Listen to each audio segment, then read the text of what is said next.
Olive grace ministries సమర్పించు నీ అపారమైన ప్రేమ.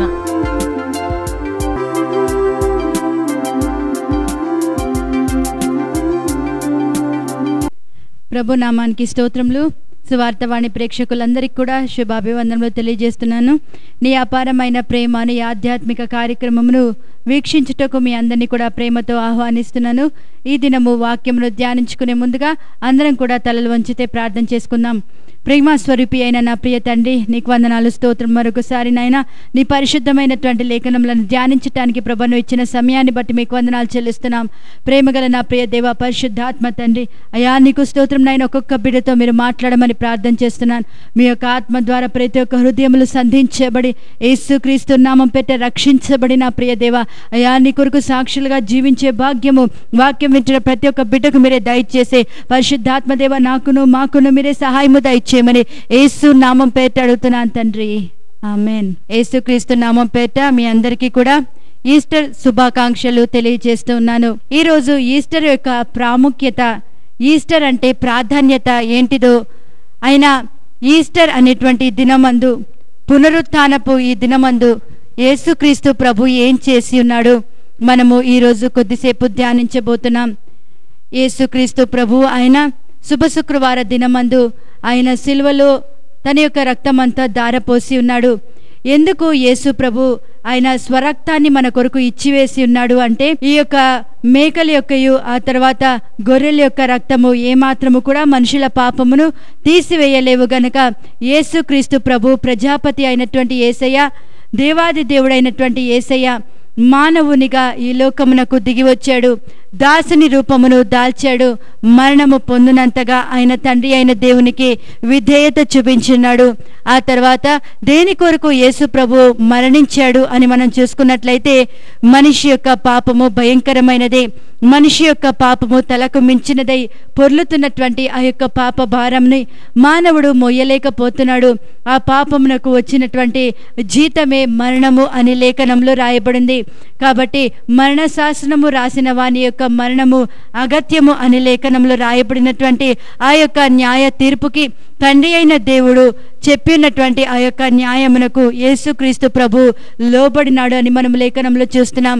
ప్రేమ న్యాయముల యొక్క కలయికనే సిలువగా మనము చూస్తున్నాము. ప్రేమమయుడైనటువంటి యేసుక్రీస్తు ప్రభు ఇక్కడ మనుషుల ఎడల, పాపులైనటువంటి మన ఎడల ఆయన చూపినటువంటి శాశ్వతమైనటువంటి ప్రేమ సిలువలో మనకి వెల్లడి చేయబడింది. ఆ తర్వాత తండ్రి అయిన దేవుని యొక్క న్యాయము కూడా సిలువలో మనకు కనబడుతుంది. ఏంటిది అంటే, పాపము చేసిన ప్రతి వాడు పాపమునకు దాసుడు, పాపమునకు దాసుడైనటువంటి ప్రతి ఒక్కడు కూడా సాతానికి తన యొక్క శరీరాన్ని అమ్మివేసుకున్నటువంటి వాడు. అటువంటి వాడు రెండవ మరణానికి పాత్రుడు అనేటువంటి శాసనము, ఆజ్ఞ లేఖనంలో రాయబడింది. కాబట్టి మానవుడు ఆజ్ఞ అతిక్రమించి ఉన్నాడు. ఈ యొక్క ఆజ్ఞ అతిక్రమమును బట్టి కలిగినదే పాపము, దానికి కలిగే జీతమే మరణము.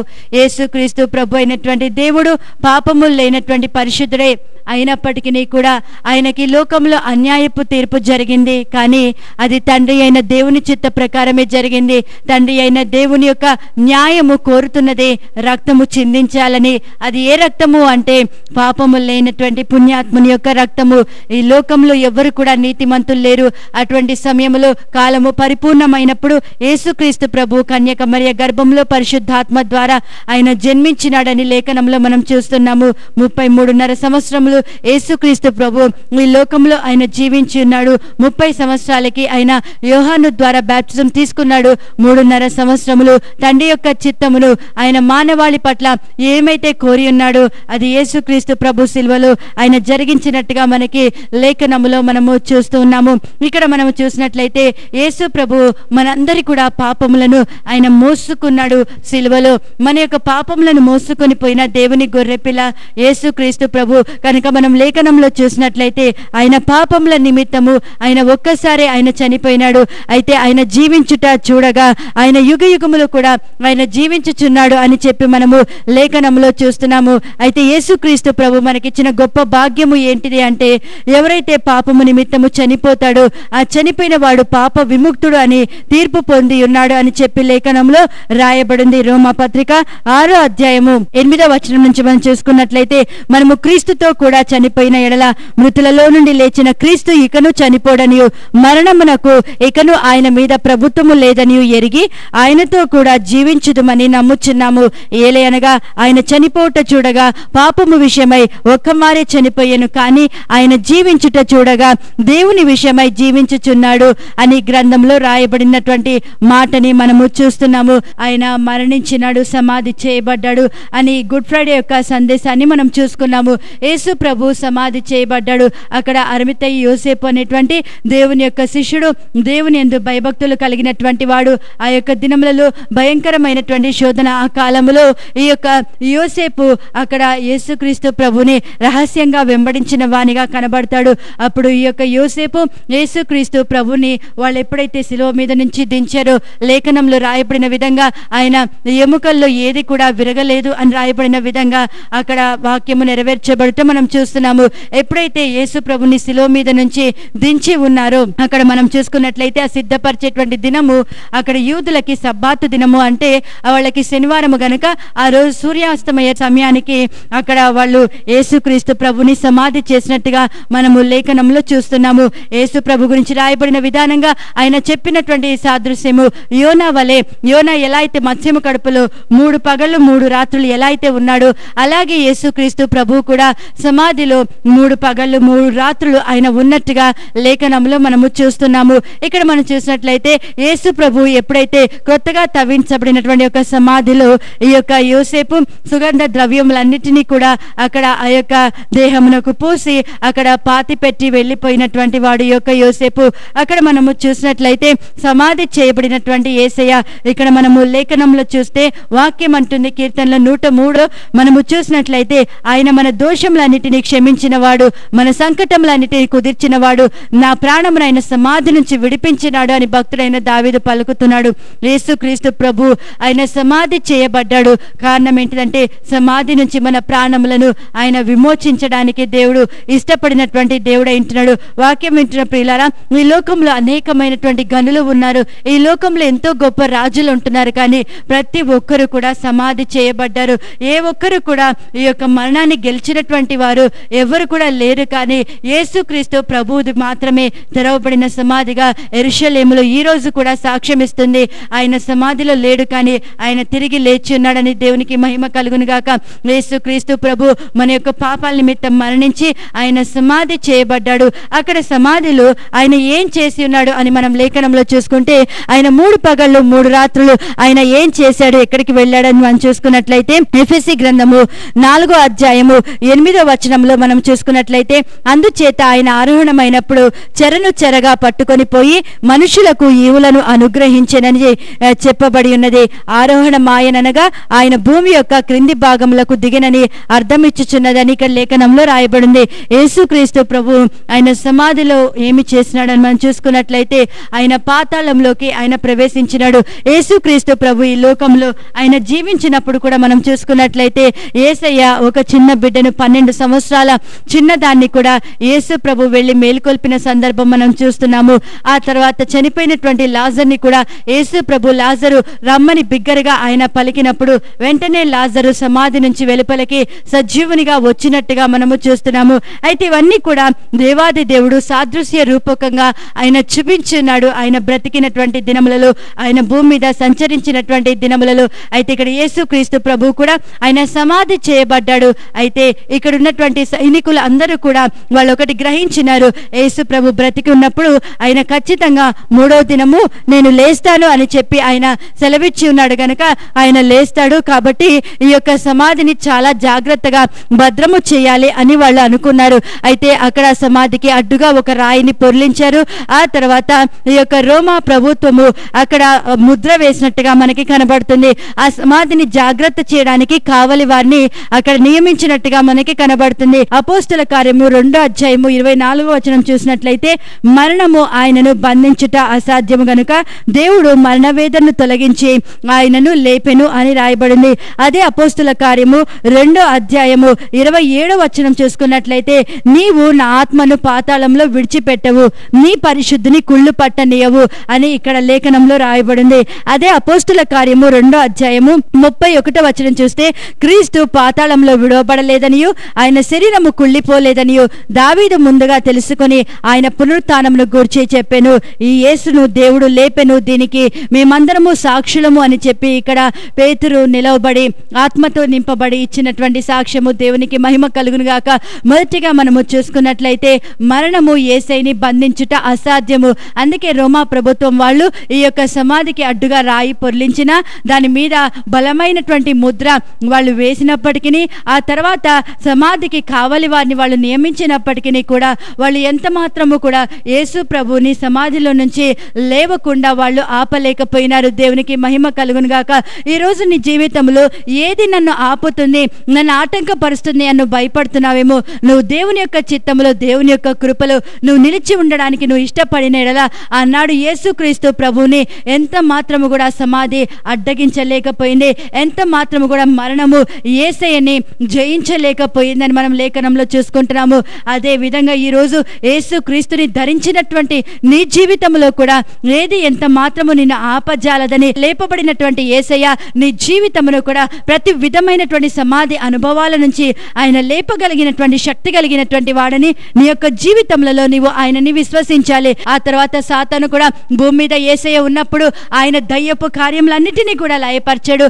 లేఖనం అంటుంది, మనుష్య కుమారుడు ఎందుకు ప్రత్యక్షమయ్యున్నాడు ఈ లోకంలో కంటే ఆయన అపవాది కార్యాలని లయపరచటానికి, పాపములను తీసివేయటానికి అని లేఖనంలో రాయబడింది. కాబట్టి ఈ యొక్క అపవాది కార్యములను ఆయన లయపరచినట్లుగా భూమి మీద ఆయన సంచరించినప్పుడు మనుషులు ఎంతమంది అయితే సాతాను బంధకంలో ఉంటున్నారో వారందరినీ కూడా ప్రభు ఈ యొక్క సాతాను బంధకం నుంచి విడిపిస్తూ ఈ యొక్క సాతాను తంత్రాలని ఆయన శిష్యులకి ఆయన నేర్పిస్తూ ఆయన శిష్యులను ఆయన అభిషేకించి ఆయన యొక్క పనిలో వాడుకోవాలని ప్రభు అయినటువంటి దేవుడు ఎన్నుకుంటూ శిష్యరికము అనేది, డిసైపుల్షిప్ అనేది వాళ్ళకి అనుగ్రహించినటువంటి దేవునిగా మనకి కనబడుతున్నాడు. వాళ్ళని అపోస్తలుగా దేవాది దేవుడు రూపుదిద్దినాడు.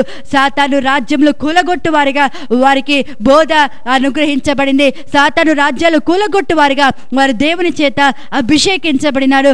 వరాలతో నింపబడినటువంటి వారు, దేవుని శక్తితో నింపబడినటువంటి వారు. అయితే యేసుక్రీస్తు ప్రభు చనిపోగానే సాతాను కూడా చాలా సంతోషపడ్డాడు.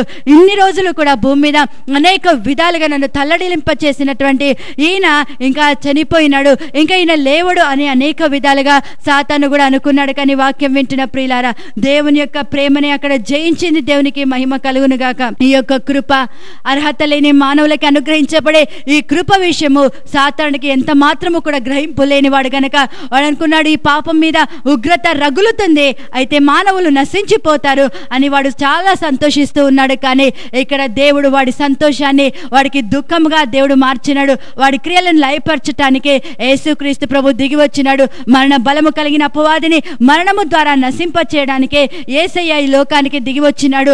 మానవుడు ఎప్పుడైతే పాపము చేశాడో మానవుడు సాతాను చేతికి అధికారం అంతటిని ఇచ్చివేసి ఉన్నాడు గనక మరణము అనేది అక్కడ ఏలుబడి చేస్తూ వచ్చింది.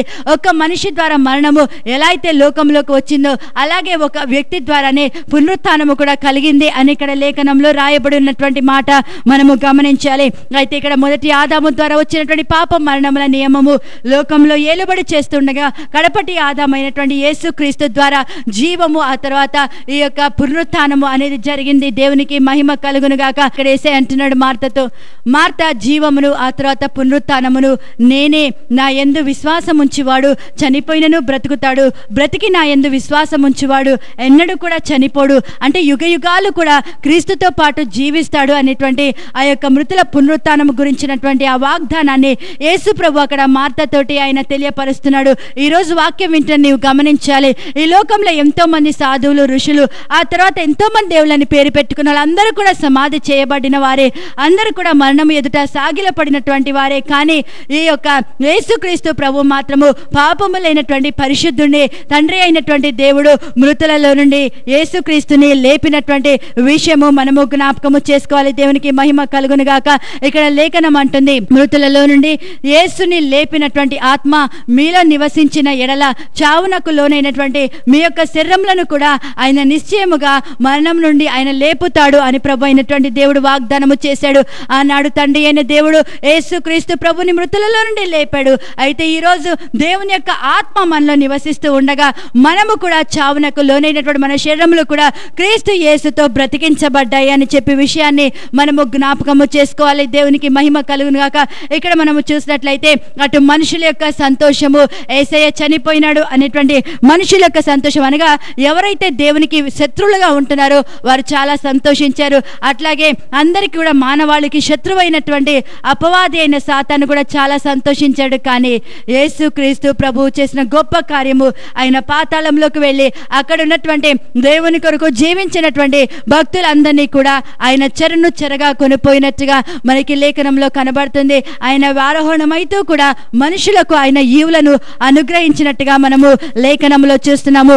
మరణము ఆయనను బంధించుట అసాధ్యము గనుక తండ్రి అయినటువంటి దేవుడు నీ యొక్క మరణ వేదనలను తొలగించినాడని ఇక్కడ లేఖనంలో రాయబడుతుంది. నిజమే, వాక్యం వింటున్న ప్రియులారా, యేసుక్రీస్తు లేనటువంటి జీవితము, మరణ వేదనలతో నింపబడిన జీవితము. ఈ భూమి మీద మాత్రమే ఆ బాధ మీరు అనుభవించడం కాదు, కానీ యేసు ప్రభు లేకుండా నీవు చనిపోయిన ఎడల పాతాళం అనేటువంటి నరకం అనేటువంటి అగ్నిగుండము, రెండవ మరణమునకు సాదృశ్యమైనటువంటి ఈ యొక్క భయంకరమైన శిక్ష, ఏ నరుడు కూడా తప్పించలేనటువంటి ఈ యొక్క మరణ వేదనలు శాశ్వతంగా నువ్వు అనుభవించవలసి వస్తుంది. అయితే యేసు ప్రభు, నువ్వు నేను ఆ యొక్క మరణ వేదనలు కలిగినటువంటి భయంకరమైన యాతనతో నింపబడినటువంటి వేదన పూరితమైనటువంటి ఆ అగ్ని గుండంలోకి మనం వెళ్ళకూడదని యేసయ్య ఆ యొక్క మరణ వేదనలు ఆయన భరించినాడు. అందరికంటే ముందుగా పాతాళమునకు ఆయన వెళ్ళినాడు. అక్కడ మనం చూసినట్లయితే ఎవరు కూడా ఈ యొక్క మరణాన్ని గెలిచి లేచిన వాళ్ళు ఎవరు లేరు, కానీ యేసుక్రీస్తు ప్రభు మాత్రము ఆయన సమాధి చేయబడ్డాడు. ఆ తర్వాత తిరిగి మూడో దినం లేచాడు. ఎందుకు అంటే మరణం ఆయనని బంధించుట అసాధ్యము. దేవుడు చెప్పాడు, నేను మూడో దినము నేను లేస్తానన్నాడు. ఆయన చెప్పిన మాట ప్రకారంగా ఆయన లేచి ఉన్నాడు. ఇక్కడ దావీదు ముందుగానే దేవుని ఆత్మ ద్వారా దూరదృష్టి కలిగిన వాడు ఈ విషయాన్ని చూస్తూ ప్రవచించిన మాట మనం చూసినట్లయితే, నీవు నా ఆత్మను పాతాళంలో విడిచిపెట్టవు, నీవు నీ పరిశుద్ధిని కుళ్ళు పట్టనీయవు అని రాయబడింది. వాక్యం వింటున్న ప్రియులారా, మనం చూసుకున్నట్లయితే సమాధి చేయబడిన తర్వాత ఆ యొక్క మనుషుల్ని మనం ఒక 10 రోజుల తర్వాత వెళ్ళి మళ్ళీ తవ్వితే అక్కడ మనకి కుళ్ళిపోయినటువంటి వాసన మనకి అక్కడ కనబడుతుంది. కుళ్ళిపోయినటువంటి దేహమే, అక్కడ ఎముకలు మాత్రమే మనకి కనబడతాయి. ఇక్కడ మనం లేఖనంలో చూసినట్లయితే యేసుక్రీస్తు ప్రభు యొక్క దేహము అక్కడ కుళ్ళు పట్టలేదు. ఆ తర్వాత దేవుని యొక్క ఆత్మ అక్కడ పాతాళంలో విడిచిపెట్టబడలేదు అని ఈ యొక్క విషయాన్ని మనము గ్రహించాలి. వాక్యం వింటున్న ప్రియులారా, యేసుక్రీస్తు ప్రభుని సొంత రక్షకుడిగా అంగీకరించకుండా ఈ లోకంలో అనేకమైన అబద్ధ బోధలు యేసుక్రీస్తుకు వ్యతిరేకంగా, సత్యానికి వ్యతిరేకంగా ఏవైతే బోధించబడుతున్నాయో ఆ యొక్క బోధల్ని బట్టి నువ్వు మోసపరచబడి యేసయ్యకి నువ్వు దూరంగా నువ్వు పారిపోవద్దు. యేసుక్రీస్తు ప్రభు అందరిలాంటి వాడే అని చెప్పి నువ్వు మోసపోవద్దు. కానీ యేసుక్రీస్తు ప్రభు అందరిలాంటి వాడు కాడు. యేసుక్రీస్తు ప్రభు పరిశుద్ధుడైన దేవుడు, కామ క్రోధ మదమాత్సర్య లోభత్వము లేనటువంటి ఏకైక పరిశుద్ధుడు రక్షకుడు యేసుక్రీస్తు ప్రభు ఒక్కడే. మన పాపాల నిమిత్తము బలైపోయినటువంటి వాడు యేసుక్రీస్తు ప్రభు ఒక్కడే. మానవుని యొక్క ప్రతి విధమైన వేదనలు, శోధనలు, బాధలు, శ్రమలన్నీ కూడా తెలుసుకున్నవాడు యేసుక్రీస్తు ప్రభు ఒక్కడే గనక ఆయన శిక్షని తానే ఆయన మీద వేసుకున్నాడు. ఆయన ప్రేమను చూపించాడు. ఆయన సిలువలో మరణించాడు, సమాధి చేయబడ్డాడు, తిరిగి మూడో దినము ఆయన లేపబడ్డాడు. ఇక్కడ మనం లేఖనంలో చూసినట్లయితే ఆయన యొక్క ఆత్మ పాతాళంలో విడిచిపెట్టబడలేదంట. ఎవరైతే యేసుక్రీస్తుని చూచి ఆయన యందు విశ్వాసం ఉంచుతారో వారికి నిత్య జీవము అనుగ్రహించబడుతుంది, వారు అంత్యదినమున లేపబడతారు అని ఇక్కడ లేఖనంలో రాయబడింది. వాక్యం వింటున్న ప్రియులారా, ఈ యొక్క ఈస్టర్ కి సాదృశ్యం ఏంటిదంటే మృతుల పునరుత్థానము జరుగుతుంది. మృతుల పునరుత్థానము ఉన్నదానికి సాదృశ్యమే ఈ యొక్క ఈస్టర్ అని చెప్పి మనము గ్రహించాలి. పునరుత్థాన దినము అని మనం అంటాము. అవును, ఇది పునరుత్థాన దినము. కాబట్టి వాక్యం వింటున్న ప్రియులారా, ఇక్కడ మనం చూసుకున్నట్లయితే దేవుని యొక్క ఆత్మ ఎలా అయితే పాతాళంలో విడిచిపెట్టబడలేదు, యేసుక్రీస్తు యందు విశ్వాసం ఉంచి యేసుక్రీస్తు కొరకు పరిశుద్ధంగా జీవించే వారి ఆత్మ కూడా పాతాళంలో విడిచిపెట్టబడదు. కానీ యేసుక్రీస్తు ప్రభు వచ్చినప్పుడు ఆయన వారు బ్రతికించబడతారు, అనగా వారు దేవునితో పాటు జీవిస్తారు అని ఇక్కడ లేఖనంలో రాయబడినటువంటి మాట మనకి కనబడుతుంది. దేవుడి నామానికి మహిమ కలుగును గాక. దేవాలయపు తెర పైనుండి క్రిందకి అక్కడ చిరిగిపోయినటువంటి ఒక పరిస్థితి మనకి కనబడుతుంది. ఈ విషయమై మనము ఆలోచన చేసినట్లయితే హెబ్రీ పత్రిక 10వ అధ్యాయము 19వ వచనం చూసుకుంటే, మన కొరకు ప్రతిష్ఠించబడిన మార్గమును అనగా నూతనమైనదియు జీవము గలదియు ఆయన శరీరము అను తెర ద్వారా ఏర్పరచబడినదియు ఆయన మార్గమున ఆయన రక్తము వలన పరిశుద్ధ స్థలమందు ప్రవేశించుటకు మనకు ధైర్యము కలిగి ఉన్నది. దేవుడి నామానికి మహిమ కలుగును గాక. ఇక్కడ మనం చూసినట్లయితే యేసుక్రీస్తు ప్రభు ఎప్పుడైతే ఆయన సిలువలో మరణించినాడు, అక్కడ జరిగినటువంటి మొదటి పని ఏంటంటే అక్కడ దేవాలయపు తెర పై నుండి కింది వరకు రెండుగా చినిగింది, భూమి వణికింది, బండలు తెరలు బద్దలైనాయి, ఆ తర్వాత సమాధులు తెరవబడినాయి, ఆ తర్వాత నిద్రించిన అనేక మంది పరిశుద్ధుల శరీరములు లేచెను. వారు సమాధులలో నుండి బయటికి వచ్చి ఆయన లేచిన తర్వాత పరిశుద్ధ పట్టణములో ప్రవేశించి అనేకులకు అగుపడి దేవునికి మహిమ కలుగును గాక. వాక్యం వింటున్న ప్రియులారా, ఇక్కడ యేసుక్రీస్తు ప్రభు ఆయన లేపబడినప్పుడు, ఆయన పునరుత్థానుడైనప్పుడు, ఆ తర్వాత యేసుక్రీస్తు ప్రభు పునరుత్థానుడైన తర్వాత ఆ మృతుల్లోంచి లేచినటువంటి వారు, సమాధుల్లోంచి లేచినటువంటి వారు, వాళ్ళు కూడా పట్టణములో ప్రవేశించి అనేకులకు కనబడినట్టుగా ఇక్కడ మనకి లేఖనంలో కనబడుతుంది. అక్కడ చూసినటువంటి ఒక శతాధిపతి అది చూడంగానే అనుకున్నాడు, ఈయన నిజముగా దేవుని కుమారుడే, దేవునికి మహిమ కలుగును గాక. ఇక్కడ మనం చూస్తే ఆ దేవాలయపు తెర పైనుంచి కిందకి రెండుగా చినగడం ఏంటిదంటే, ఆ తెర ఏంటిది అంటే మానవుడు ఈ యొక్క పాపమును బట్టి దేవునితో సహవాసం నుంచి, జీవము నుండి, సమాధానము నుండి, పరలోక రాజ్యము నుండి కూడా వేరుపరచబడినటువంటి ఆ యొక్క పరిస్థితికి వచ్చినాడు, మరణములోనికి వచ్చినాడు మానవుడు. అయితే ఇప్పటి నుంచి కూడా మానవుడు ధైర్యముగా దేవుని యొక్క సన్నిధిలో ప్రవేశించడానికి వీలు లేదు కనుక ఈ యొక్క నిబంధన మందసము కూడా అక్కడ అతి పరిశుద్ధ స్థలములు అది ఉండేది కనుక అది తెర వేయబడి ఉండేది. దాని లోపటికి ప్రధాన యాజకుడు సంవత్సరానికి ఒక్కసారి వెళ్ళేవాడు, కానీ ప్రతిదినము వెళ్ళటానికి అక్కడ ఏ మాత్రము కూడా వీలు లేనటువంటి పరిస్థితి. అక్కడ మానవుడు అడ్డగించబడ్డాడు వెళ్ళకుండానట్లుగా.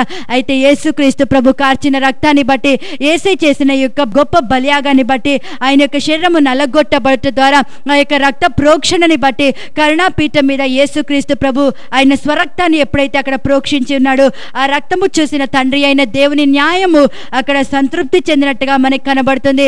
అప్పుడు వెంటనే యేసు ఎప్పుడైతే చివరి మాటగా నా తండ్రి నా ఆత్మను నీ చేతికి అప్పగిస్తున్నాను అనగానే అక్కడ భయంకరమైనటువంటి చీకటి, ఆ 3 గంటలు కూడా.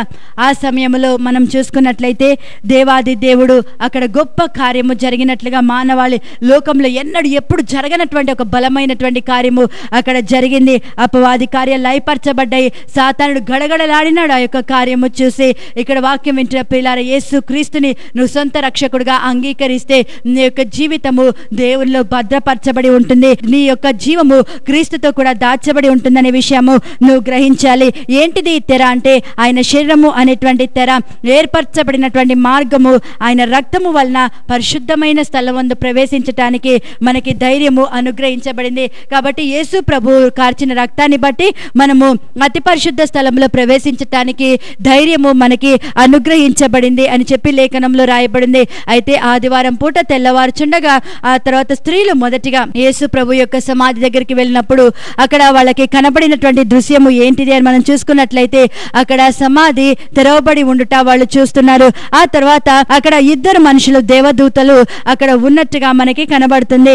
అయితే వాళ్ళు ఒక మాట చెప్తున్నారు అక్కడికి వచ్చినటువంటి స్త్రీలతోటి. ఏంటిది అంటే, లూకాసు వార్త 24వ అధ్యాయము 5వ వచనం నుంచి మనం చూసుకున్నట్లయితే, సజీవుడైన వానిని మీరెందుకు మృతులలో వెతుకుచున్నారు? ఆయన ఇక్కడ లేడు, ఆయన లేచిన్నాడు. ఆయన ఇంకా గలీలీలో ఉండినప్పుడు మనుష్య కుమారుడు పాపిష్టులైన మనుషుల చేతికి అప్పగింపబడి సిలువ వేయబడి 3వ దినమందు లేవవలసి ఉన్నదని ఆయన మీతో చెప్పిన మాట జ్ఞాపకము చేసుకొనని వారితో అనిరి అని లేఖనంలో రాయబడింది. వాక్యం వింటున్న ప్రియులారా, అక్కడ రాయి పొర్లించబడింది. వాళ్ళు ఎంతగా భద్రపరచాలనుకున్నా కూడా వాళ్ళు ఏమాత్రము కూడా కావాలి వారిని నియమించి కూడా భద్రపరచలేకపోయారు. అనగా ఇక్కడ యేసు క్రీస్తు ప్రభు ఆయన ముద్రని జయించాడు, కావలిని జయించాడు, ఆ తర్వాత బండని జయించాడు, మరణాన్ని జయించాడు, సమాధిని జయించాడు, సాతాన్ని జయించాడు, మరణాన్ని కూడా యేసు క్రీస్తు ప్రభు జయించినట్టుగా ఇక్కడ లేఖనంలో మనకి కనబడుతుంది. వాక్యం వింటున్న ప్రియులారా, ఏది ఎంత మాత్రము కూడా దేవాది దేవుణ్ణి అడ్డగించలేకపోయిందని మనం గమనించాలి. అయితే ఇక్కడ మనం ఆలోచిస్తే, సజీవుడైనటువంటి వానిని మీరెందుకు మృతులలో వెతుకుతున్నారు అని చెప్పి దేవదూతలు చెప్తున్నారు. నిజమే, మనము కూడా మృతమైనటువంటి క్రియలలో ఉంటూ, నిర్జీవమైనటువంటి క్రియల్లో ఉంటూ దేవుడు మనకి దొరకాలి అని, మనకు స్వర్గము దొరకాలని, మోక్షము కలగాలని మనం అనుకుంటాము. పాపము చేసినటువంటి మనుషుడు పరిశుద్ధ స్థలానికి వెళ్ళడానికి ఎంత మాత్రము కూడా అర్హుడు కాదు. గనుకనే యేసయ్య ఎంత గొప్ప బలియాగము చేశాడు. తిరిగి తండ్రి దగ్గర యథాస్థానము మానవుడికి దొరకటానికి, పునఃస్థాపితము చేయబడటానికి, ఆ యొక్క జీవితము తిరిగి పునరుద్ధరించబడటానికి యేసయ్య పాప ప్రాయశ్చిత్తము జరిగించాడు. పాప విమోచనం అనేది మనకి ఆయన అనుగ్రహించడం లేఖనంలో రాయబడింది. కాబట్టి సజీవుడైన వానిని మీరెందుకు మృతులలో వెతుకుచున్నారు? ఆయన ఇక్కడ లేడు, ఆయన లేచున్నాడు. దేవునికి మహిమ కలుగును గాక. ఆయన చెప్పిన మాట ప్రకారంగా ఆయన సమాధిలో లేడు, కానీ ఆయన తిరిగి 3వ దినము ఆయన అన్న మాట ప్రకారమే ఆయన లేచి ఉన్నాడు అని మనకి కనబడుతుంది. యేసుక్రీస్తు ప్రభు లేచిన తర్వాత అనేకులకు ఆయన కనబడ్డాడు. ఆ తర్వాత శిష్యులు కూడా భయపడుతూ దాక్కున్న సమయంలో యేసుక్రీస్తు ప్రభు ఆత్మ సంబంధమైనటువంటి శరీరము కలిగి ఆయన శిష్యుల మధ్యలోకి వెళ్ళి మీకు సమాధానం అవును గాక అని పలికి వారి మీద ఆయన ఊది పరిశుద్ధాత్మను పొందుడి అని చెప్పి ఆయన అక్కడ వారితో మాట్లాడటం జరిగింది. ఆ తర్వాత యేసుక్రీస్తు ప్రభు లేపబడిన తర్వాత ఆయన వాళ్ళతో కలిసి భోజనము చేసినట్టుగా మనకి కనబడుతుంది. ఇలాగ మనం చూసినట్లయితే యేసు ప్రభు అద్భుతాలు చేసినటువంటి దేవుడు, గొప్ప కార్యాలు చేసినటువంటి దేవుడు. అయితే ఇక్కడ మనం చూసుకోవాల్సిన విషయం ఏంటంటే యేసుక్రీస్తు ప్రభు మరణాన్ని గెలిచి ఆయన తిరిగి 3వ దినము లేచినటువంటి గొప్ప దేవుడని మనము గ్రహించాలి. 1 కొరింథీయుల పత్రిక 15వ అధ్యాయము 22వ వచనం చూసుకుంటే, ఆదామునందు అందరూ ఎలాగ మృతి పొందుచున్నారో అలాగుననే క్రీస్తునందు అందరూ బ్రతికించబడుదురు. ప్రతివాడును తన వరుసలోనే బ్రతికింపబడును. ప్రథమ ఫలము క్రీస్తు, తర్వాత క్రీస్తు వచ్చినప్పుడు ఆయన వారు బ్రతికించబడుదురు అని ఇక్కడ లేఖనములో రాయబడింది. కాబట్టి ఇక్కడ మనుషుని ద్వారా మరణం వచ్చింది. కడపటి ఆదామైన యేసుక్రీస్తు ప్రభు అనే మనుషుని ద్వారా మృతుల పునరుత్థానము కలిగింది. ఆదామునందరూ ఎలాగ అందరూ మృతి చెందారు, యేసుక్రీస్తునందు అందరూ కూడా బ్రతికించబడ్డారు. మొదట లేపబడినటువంటి ప్రథమ ఫలము యేసుక్రీస్తు ప్రభు గనక ఆదాము వంశంలో చివరి వ్యక్తి యేసుక్రీస్తు ప్రభు. ఆదాము వంశం పతనమైనటువంటి ఈ యొక్క మానవాళి అంతా కూడా, ఆ పాప శిక్ష అంతా కూడా కడపతి ఆదామైనటువంటి యేసుక్రీస్తులో మృతి చెందింది. ఆ తర్వాత మనం చూసినట్లయితే మరణపు సాదృశ్యంలో ఆయనతో ఐక్యము గలవారమైతే పునరుత్థాన సాదృశ్యంలో కూడా ఆయనతో ఐక్యము గలవారమై ఉంటాము. ఎవరైతే యేసుక్రీస్తునందు విశ్వాసం ఉంచుతారో వారు కూడా యేసుక్రీస్తు శిలువలో ఏ విధంగా మరణమునకు శిక్ష భరించినాడో వారు కూడా వారి యొక్క పాపముల విషయంలో, ఇచ్చల విషయంలో, కోరిక విషయంలో వారు క్రీస్తుతో పాటు శిలువ వేయబడ్డారు. వాళ్ళు క్రీస్తుతో పాటు సమాధి చేయబడ్డారు. వాళ్ళు లేపబడినప్పుడు యేసుక్రీస్తు ప్రభు ఎలాగైతే ఆయన ఆత్మ సంబంధమైనటువంటి శరీరముగా లేపబడ్డాడు, నువ్వు నేను కూడా యేసుక్రీస్తుని సొంత రక్షకుడుగా అంగీకరించినప్పుడు, నీటిలో బాప్తిజము పొందినప్పుడు మనము కూడా కొత్త వ్యక్తులుగా ఆత్మ సంబంధమైన శరీరములుగా లేపబడతాము. ప్రకృతి సంబంధమైన శరీరముగా విత్తబడి ఆత్మ సంబంధమైన శరీరముగా మనము లేపబడతామని ఇక్కడ లేఖనంలో రాయబడినటువంటి మాట మనం గమనించాలి. అయితే క్రొత్త జీవితానికి మొదటి వ్యక్తి ఎవరు అంటే యేసుక్రీస్తు ప్రభు గనుక యేసుక్రీస్తు ప్రభు యొక్క స్వభావాన్ని మనము ధరించే ఈ యొక్క పునరుత్థాన అనుభవంలో మనం ముందుకి సాగాలని చెప్పడానికి ఇష్టపడుతున్నాను. ఇక్కడ మనం లేఖనంలో చూసుకున్నట్లయితే ఈస్టర్ దినమందు జరిగినటువంటి శుభకార్యం ఏంటిదంటే 1 కొరింథీయుల పత్రిక 15వ అధ్యాయము 54వ వచనంలో చూసుకుంటే, ఈ క్షయమైనది అక్షయతను ధరించుకున్నప్పుడు, ఈ మర్త్యమైనది అమర్త్యతను ధరించుకున్నప్పుడు విజయమందు మరణము మింగివేయబడును అని వ్రాయబడిన వాక్యము నెరవేరును. దేవుని స్తోత్రం. ఇక్కడ ఓ మరణమా నీ విజయం ఎక్కడ? ఓ మరణమా నీ ముల్లెక్కడ? మరణపు ముల్లు పాపము, పాపమునకున్న బలము ధర్మశాస్త్రమే. అయినను మన ప్రభు అయిన యేసుక్రీస్తు మూలముగా మనకు జయం అనుగ్రహించుచున్న దేవునికి స్తోత్రము కలుగును గాక అని ఇక్కడ లేఖనములో రాయబడినది. పునరుత్థాన దినమందు జరిగినటువంటి కార్యం ఏంటంటే విజయమందు మరణము మృంగివేయబడింది. ఇంకా యేసుక్రీస్తు ప్రభు మీద మరణమునకు ఎటువంటి ప్రభుత్వము లేదు. అట్లాగే మన జీవితాల మీద కూడా మరణానికి ప్రభుత్వం ఎంత మాత్రము లేదు. క్రీస్తు యేసునందున్న వారికి ఏ శిక్షా విధి కూడా లేదు. పాతవి గతించిన ఇదిగో సమస్తము క్రొత్త వాయుడు అని చెప్పి ఈ యొక్క పునరుత్థానపు ఈ యొక్క ఆశీర్వాదముల పాలు పొందేవారు ఇంకా మీదట పాత జీవితంలో ఉండరు, కానీ వాళ్ళు క్రొత్త సృష్టిగా, నూతన సృష్టిగా మార్చబడతారు. విజయమందు మరణము మృంగివేయబడును. అయితే యేసుక్రీస్తు ప్రభు మరణము యొక్క పాతాళ లోకము యొక్క తాళపు చెవులు స్వాధీనములో కలిగినటువంటి సర్వాధికారి అయినటువంటి యేసయ్య అక్కడ గొప్ప విడుదల ఆయన అనుగ్రహించినటువంటి సందర్భము మనకి కనబడుతుంది. కనుక విజయమందు మరణము మృంగివేయబడును. కనుక ఈరోజు యేసుక్రీస్తుని సొంత రక్షకుడుగా అంగీకరించిన వారి జీవితం మీద నరకమునకు ఎటువంటి అధికారము లేదు, పాతాళమునకు ఎటువంటి అధికారము లేదు. రెండవ మరణమునకు ఆ వ్యక్తి ఎంత మాత్రం కూడా పాత్రుడు కాడు. అయితే ఇక్కడ లేఖనంలో చూసుకున్నట్లయితే యేసుక్రీస్తు ప్రభు త్వరగా రాబోతున్నాడు. వింటున్న ప్రియులారా, మనం ఈ శబ్దం వినడానికి నువ్వు నేను సిద్ధముగా ఉండాలని దేవాది దేవుడు కోరుతూ ఉన్నాడు. కనుక ఈరోజు మనం గమనిద్దాము, దేవుడు ఇంత గొప్ప ఆశీర్వాదం మనకు అనుగ్రహించాడు. మృతుల పునరుత్థానం జరుగుతుంది, దేవుడు జరిగిస్తాడు. త్వరగా ఆయన రాబోతున్నాడు. మనకి యేసుక్రీస్తులో ఈ నిరీక్షణ ఉన్నది. ఒక రోజు ఉన్నది, ఈ యొక్క పరిస్థితులన్నీ కూడా జయించే దినం ఉన్నది. అన్ని దుఃఖము సమాప్తమయ్యేటువంటి దినం ఉన్నది.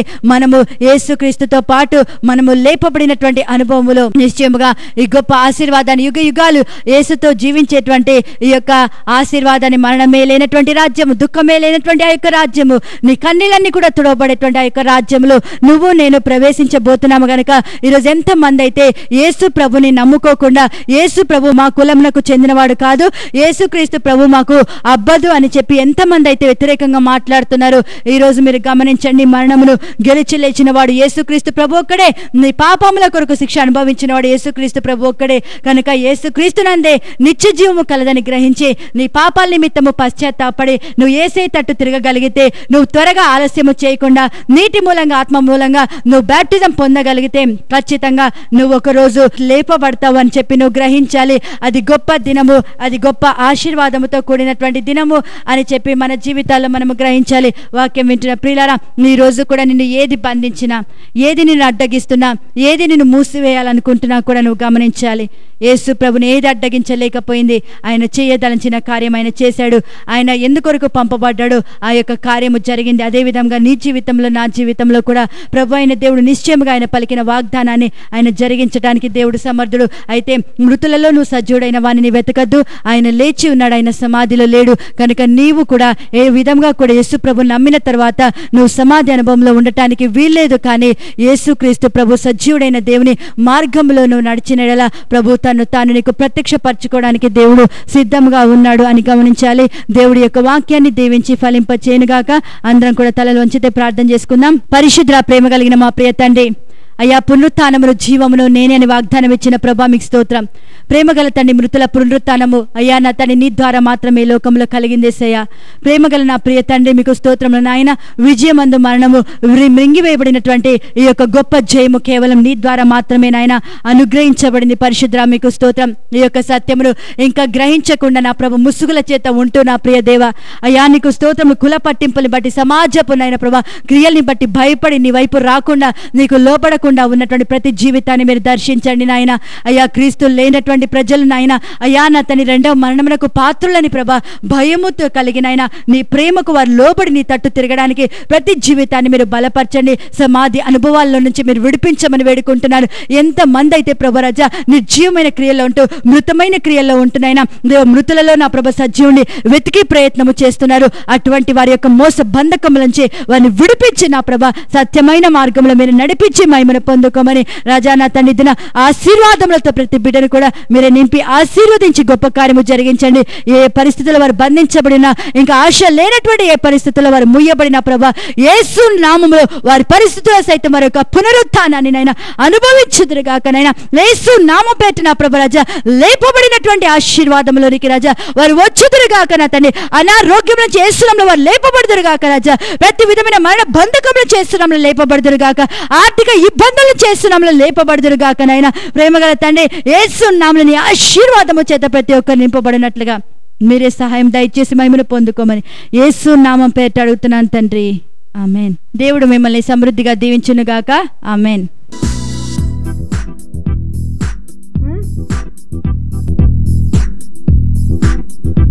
నీ ప్రేమను ప్రత్యక్షపరచితివా ఆ సిలువలో